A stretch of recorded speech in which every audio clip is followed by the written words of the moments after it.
I never thought betrayal could come wrapped in love. But it did. And it came from the two people I trusted the most. I still remember that descent of rain hanging in the weight of an unopened message sitting in my inbox. I was about to propose to the woman I had loved since college. But before I could, she sent me a crushing text. I can't do this, Daniel.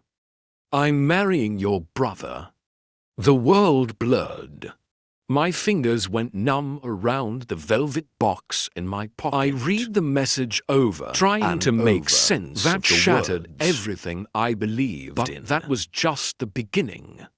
Rachel and I had been inseparable since our junior year. Late-night drives, whispered dreams, promises of forever she was my home. I had planned everything. A ring, a sunset proposal, a future. But I underestimated my mother. She never approved of Rachel. Me. She would smile in front of her. But behind closed doors, she whispered lies and planted insecurities. Daniel isn't stable enough. He's too much of a dreamer. You need someone secure, reliable. Like Michael. Michael, my older brother, the golden child, the one who always did things right. I was too naive to see what was happening. By the time I realized, Rachel was already wearing his ring, and I was standing of what was supposed to be my life. I confronted Rachel. I needed to hear it from her. Needed some kind of closure. But when I saw her standing in my family's living room, her eyes already had resigned that distant look. I'm sorry, Daniel, she whispered. I love you, but your mother is right. Michael can give me a stable life. He's safe. Safe like love was some insurance policy.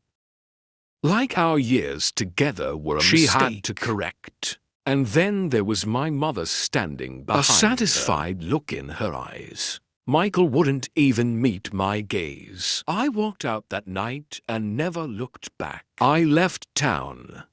Cut contact.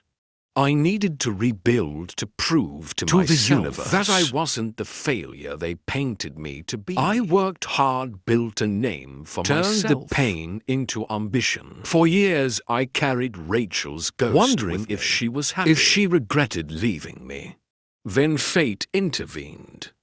It was a business event in a different city. Years later, I was networking, shaking hands when I saw her. Rachel. Except she wasn't the same woman. She looked tired.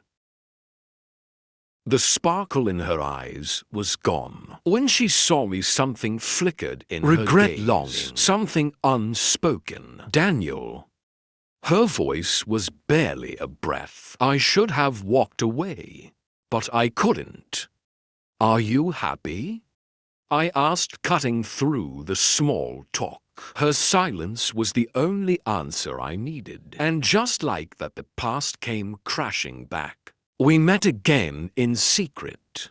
She told me everything. How my mother manipulated her. How she convinced Rachel that I was that Michael was the right choice. And how from the moment she said I do, she knew it was a mistake. I was scared, Daniel, and I let that fear ruin us.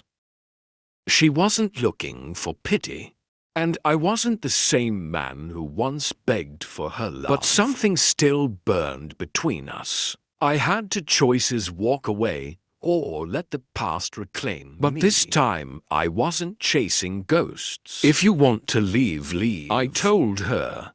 Not for me. For you, and she did. Rachel left Michael not to be with me, but to finally choose herself. As for me, I had already rebuilt my life. I wasn't the man who needed saving anymore. But sometimes life gives you second chances. And this time, it was Rachel who had to fight for me. Months later, she found me again. Not as the girl who left, but as a woman who knew what she wanted. I don't want safe anymore, she said. I want real. I want us.